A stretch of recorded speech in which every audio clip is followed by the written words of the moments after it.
Waiting on a tax return? Hopefully it ends up in your hands. Fraudulent tax returns due to identity theft increased by 30% in 2023. If you're in a bind this tax season, LifeLock can help. Our U.S.-based restoration specialists are experts dedicated to helping solve your identity theft issues. And all LifeLock plans are backed by the $1 Million Protection Package. So we'll reimburse you up to the limits of your plan if you lose money due to identity theft. Help protect your information this tax season with LifeLock. Save up to 25% your first year at LifeLock.com/aware. Now for our story. It was morning of the day Bill Meade's custody suit was to be finally settled.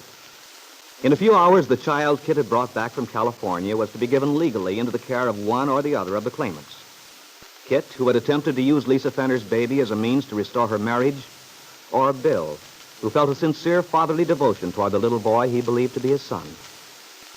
But before that decision was made, the young woman Bill loves was to be submitted to the merciless examination of Kit's lawyer, for Farnsworth had subpoenaed Peggy as a witness. Now, while Lefty Larkin, Peggy, and her fiancé Nicholas Dorn drive to the courtroom at Huntsville in the Lane's rather shabby sedan, Lily Devon and Randy, Aunt Mary's son, speed along the highway toward Huntsville in the little pickup truck.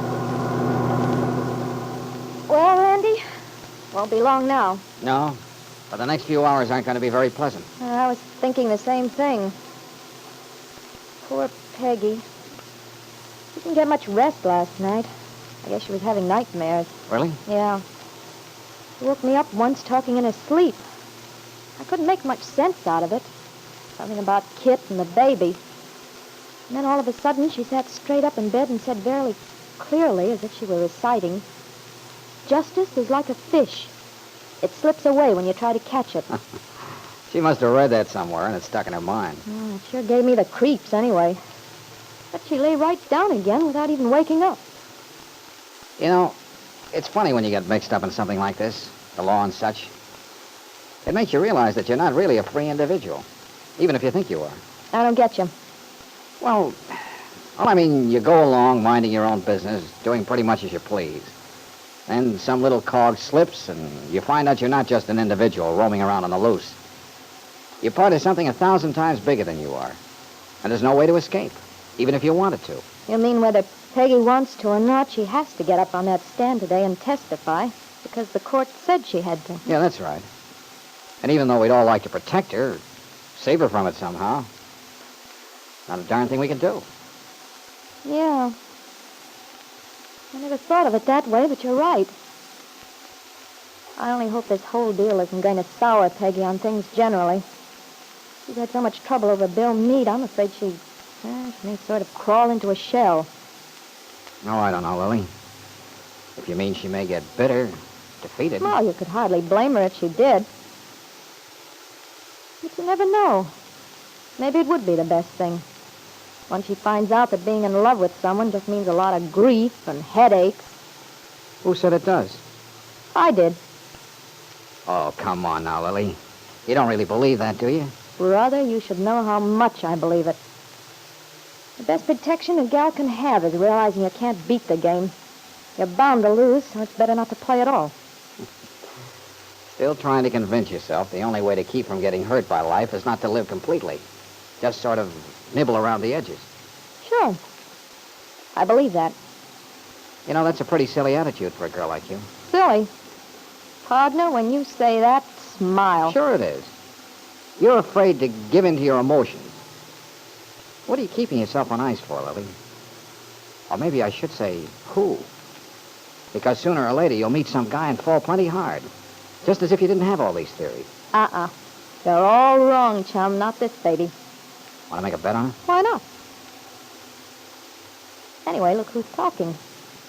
I notice you're going your own sweet way without getting tangled up with anyone. What makes you think I shouldn't do the same?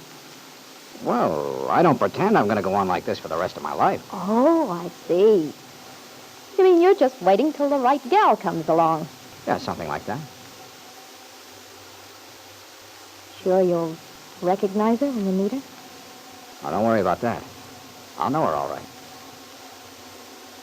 And I gather you haven't met her yet. Nope, not yet. Well, pal, good hunting.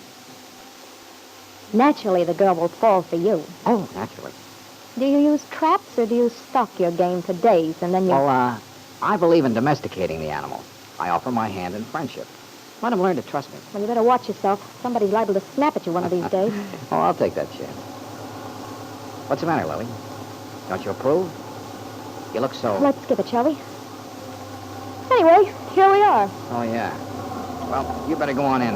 I have to take the truck over to the depot. How come? Well, Mom wired for me to leave it there for her. I'll walk back. When does Aunt Mary get to town? There's a train at 10:30, if she's on it. Well, I sure hope she is. Let's see, it's 1:15 now. Court opens at 10, doesn't it? Yeah. Oh, you better hurry back then. Mm-hmm. See you inside. Yeah. I think I'll go on in and keep an eye on the Calvert gang, just in case they try to pull any fast ones.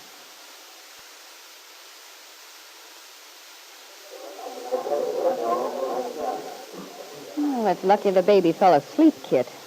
I think it was silly bringing him over. Lucy could have looked after him. Of course, I realize what Farnsworth was after when he told you to bring the child. I should think that would be fairly obvious, Jessie. Yes, and he's quite right, Kit. You look the picture of loving motherhood, the sleeping child in your arms. Really quite touching, if one didn't know any better. Jessie, sometimes I wonder if you're capable of saying a kind, decent word. Heaven knows I don't expect much from you, but today I'm in no mood for your... After all, Kit, you must admit it's rather funny you're putting on this Madonna act at the 11th hour. You know perfectly well it wouldn't have occurred to me to bring the baby over if Farnsworth hadn't insisted. I only hope he doesn't wake up and start howling as soon as things get started. He probably will. But you shouldn't mind that. It'll give you an opportunity to demonstrate your efficiency as a mother. Well, today ought to be quite an interesting session, at least from the standpoint of a spectator. You're having a fine time through all this, aren't you, Jessie? Just so long as it's no threat to you. It's been a pleasant change from the usual monotony. I don't understand, though, how Farnsworth thinks he can get away with questioning Peggy Douglas. She hasn't a thing to do with the case, actually. Perhaps he thinks she has. No. He's using it as a psychological weapon. Legally, I don't think he has any business dragging her into it. I don't imagine she's looking forward to it much, poor little thing. Poor little thing. Poor, downtrodden little innocent. Oh, really, Jessie? I marvel at you, Kit. I should think even your conscience would bother you, thinking what you've done to that girl's life. Well, I assure you my conscience isn't bothering me at all. So far as the Lanes are concerned, I'm rather enjoying myself. That's just what I mean, Kit. You're utterly ruthless. I'm honest. How many people like their enemies? You don't, that's certain. No. But I think the difference between us, Kit, is that I acquired my philosophy through being hurt. I didn't start out with it. While you've been this way all your life. Have I, Jessie? No, there was a time when I was a youngster... Oh, what's the use of talking about it? This is how I feel now, and the way I'll always feel from now on. Oh, here I see. The whole Lane clan. Lefty, Nicholas Dorn, Randy, even that nightclub girl, Lily something or other. Well, one thing you can say for them, they certainly stick together. They're just huddled together for moral support. They know we're winning. Come to think of it, they're not all here. Aunt Mary's missing. No, don't worry. She'll come bustling in. It's odd, though, the way she went rushing out yesterday. Ben thought she just couldn't take any more, but I wonder. I wouldn't let it bother me, Jessie. Aunt Mary's bound to show up, especially since her darling Peggy is going to be examined. Oh, here comes the judge. They're going to start.